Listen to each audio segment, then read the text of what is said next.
Welcome back to the channel. This week we have ordered a Vintage Speed exhaust, so we're going to be unboxing that and taking a look at what's in there, along with hopefully fitting it up today. So so the one we've ordered is the one for the split skin camper, but it's got the side exhaust like we used to have on the originals. We've got some part numbers, but unfortunately when I took off the label or the packaging, it tore the part number off, but I'm sure you can find out this if needed. So inside comes well packaged. We've got these padded sections, and then we've got all the bits that go with it. So we've got a fitting kit which looks comprehensive enough. It's got what looks like 2 lots of clamps. It's got a couple of nuts in there, I think they're for lambda sensors. And then you've got some studs, some gaskets. We've got 8 gaskets in there. Obviously we've got the instructions. We'll be taking a look at that a bit later on. Got a couple of nicely finished flanges. I think these will be the ones that go between the heat exchangers or J-pipes. You've got J-pipes on. Got a couple of them. They look well made, well finished off, and they are adjustable, so these slots give you that adjustment to move it around a little bit. I believe I'm going to throw a sticker that will go on the van somewhere. I think these are the exhaust wrap.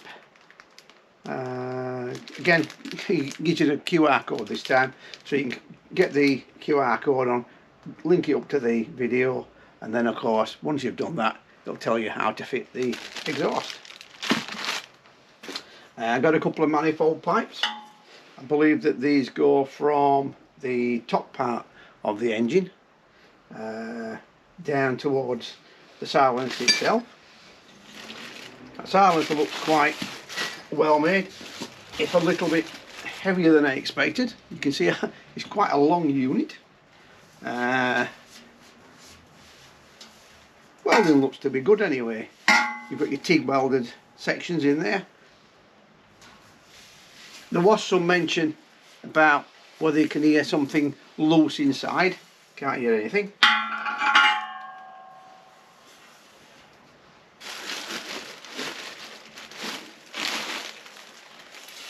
Got a little bit of sticker on that. I think that's just to protect the stainless from getting scratched. We'll leave that on until we're fitted. So that looks like everything that we've got in the kit. Like I said, this is going to be going on our 7076. Bigger holes here for better flow. I think these are 40mm rather than the smaller sizes. And everything looks to be finished off quite well. You can see all the TIG welding inside.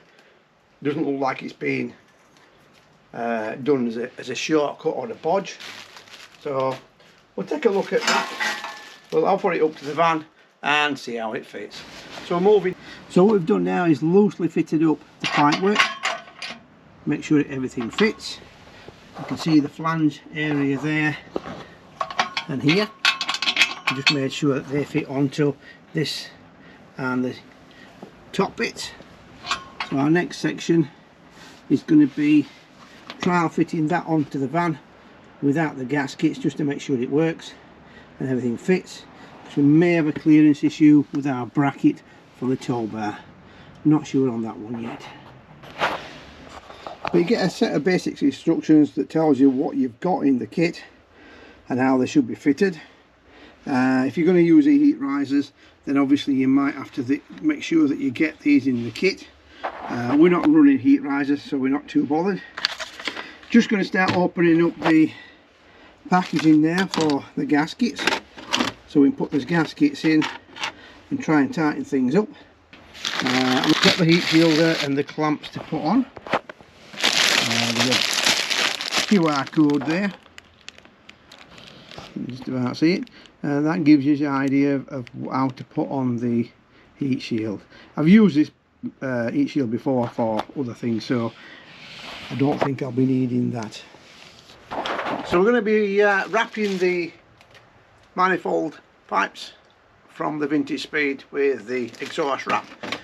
With this being fiberglass, what I'm going to be using is my mechanic's gloves, so that I don't get the fibres in my fingers. Alternatively, you could use rubber gloves. Comes with 4 clips to hold them in place, and I've just been watching the video that they supply. So we click on the link, it takes you to their video for Vintage Speed. Decent video, about 10 minutes long. It does tell you or show you everything that they would recommend for installation of this. So first thing is taking the pipe out, taking the fiberglass pipe out of the packaging.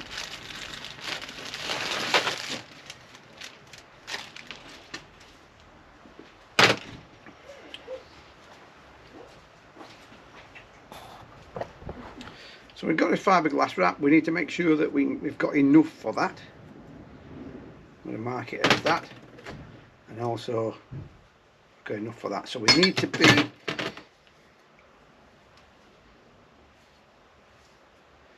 what looks like just over halfway through for the long one, and obviously a little bit shorter for the shorter pipe. Cuts fairly easy.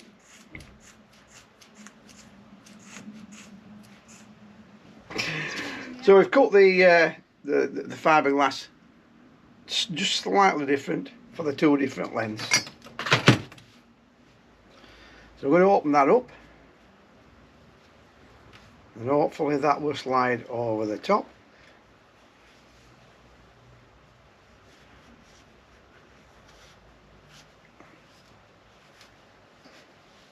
And I'm trying to do this without making any holes in it.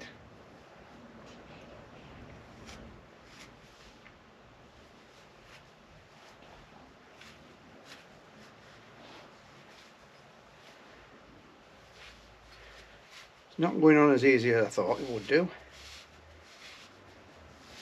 Maybe screwing it around like that way. There we go.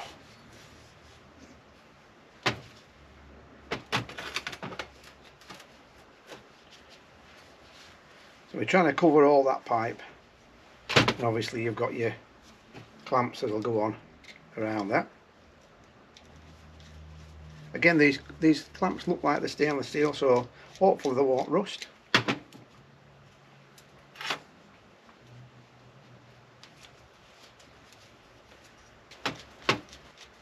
So we'll leave them slack for the moment so we can move this around.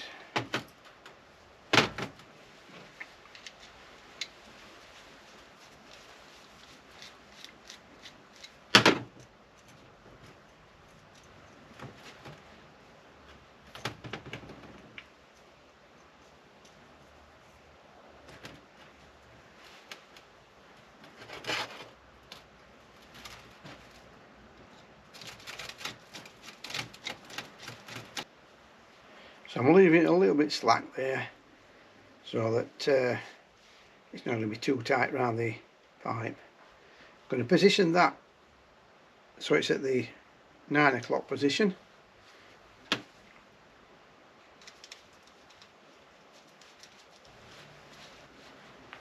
And again, I'm going to put that in the same position. You can see I've left some slack in the cover, basically because that's what they've said on the instructions. So we'll tighten that one up, and then we can take off the ends. So we can either use a pair of scissors to cut off the ends or a sharp knife. So that's one done. I've just been around the edges to trim off all the excess. I don't think it's going to be that much of a problem, but obviously with it being fiberglass, you might get some of these fibres in your hands if you're doing any work with the engine area. Someone did suggest that we dip this in water to try and keep the fibres together, but I don't know if that's a good idea or not. And obviously if it does get wet, then obviously once it gets the engine running, it'll dry out anyway. So that's now, one thing to note is the flange on the silencer piece is wider, the flange on the exhaust outlet or inlet on this case is smaller, so when we're putting that into there I have to try to use the exhaust part, if you like, try and get that to go on. Again, it's trying to get this without it pulling to pieces or pulling apart.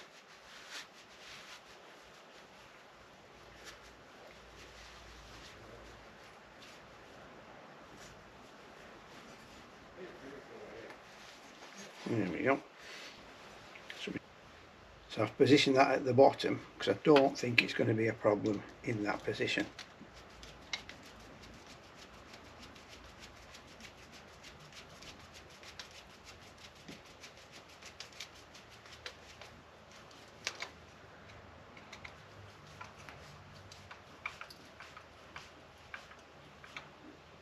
I think we've got as much as we can around the area, and again what we'll do is trim that off. So now I'm satisfied with the wrap.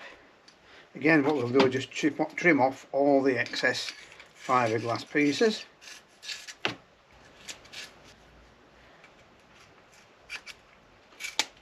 So obviously we've got to make sure that we cut off around the hole where the flange is.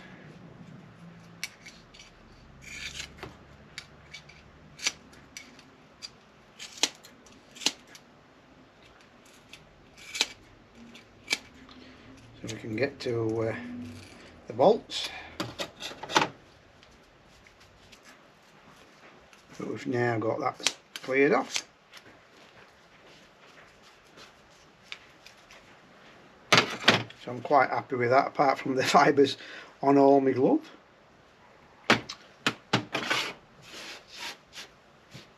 So we'll dispose of that bits of fiberglass, and now that's what you end up with, two fully covered inlet exhaust.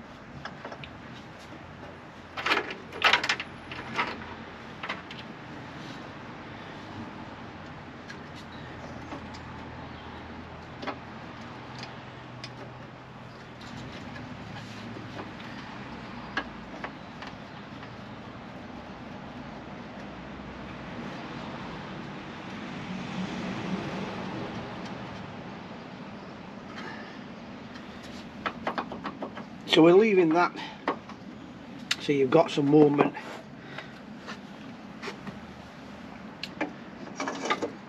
And then that one goes on the other side.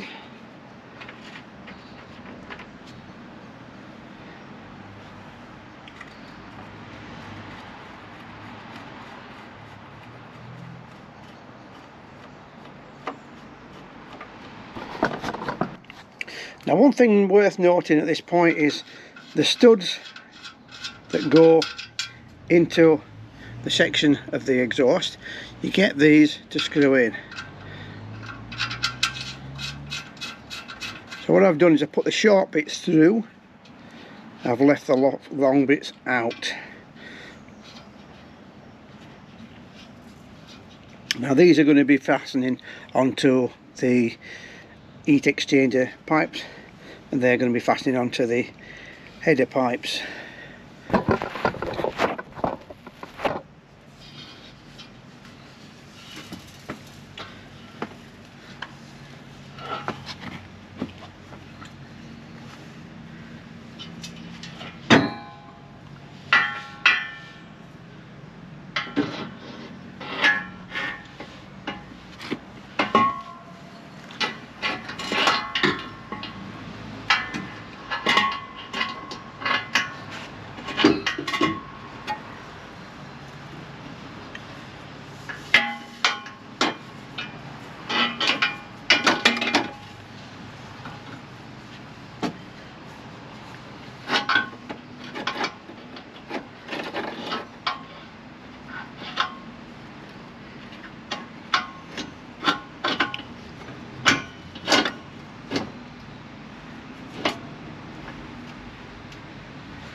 So we use the engine lift or motorbike lift to allow us to position that in.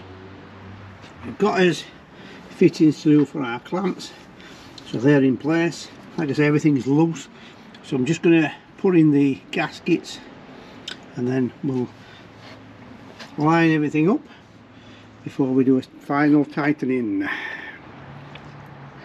Now, one thing they have brought into my attention is the nuts. These are locking nuts. You can probably just about see there's 3 little marks, so these are identifying them as locking nuts. When you put these on the bolts, what you find is that they actually go on up to a certain point and then they stop. I suppose there might be a different variation of an eye lock nut, but they are locking nuts, so they won't, or they shouldn't, come undone. But we'll put that to the test as we're using it.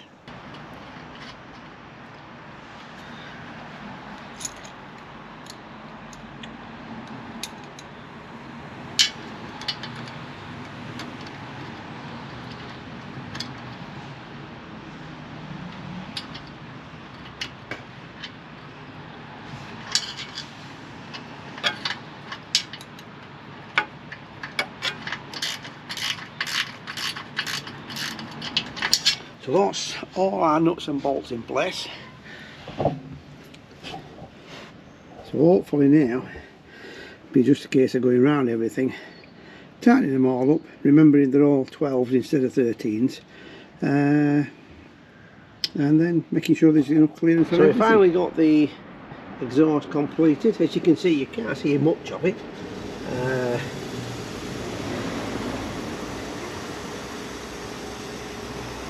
Take you down here, probably see a little bit more there, so that can see how it fits. So it fits quite decent, everything's tight, everything seems to be working, it's not leaking, it's a great thing.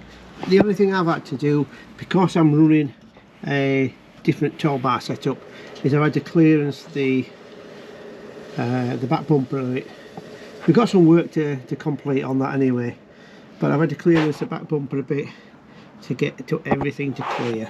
Also, I've had to cut out a little bit there for the bumper, but all in all, it's a good fit.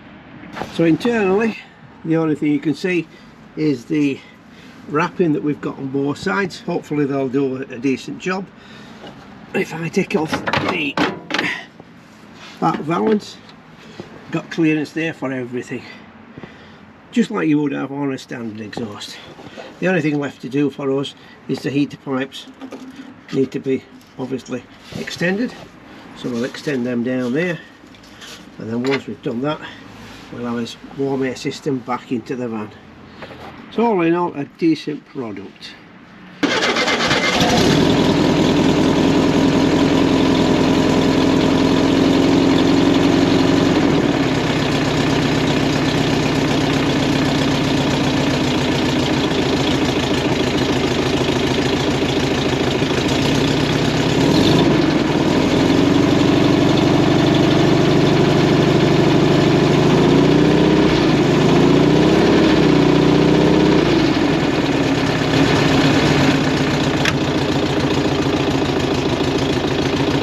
Exhaust isn't obtrusive. I don't think it's too loud. It's a mild tone. It's definitely different to what the standard is. Probably similar or on par to what you would get if you were running a quiet pack. But all in all, pleased with that. See you next time, guys. Bye for now.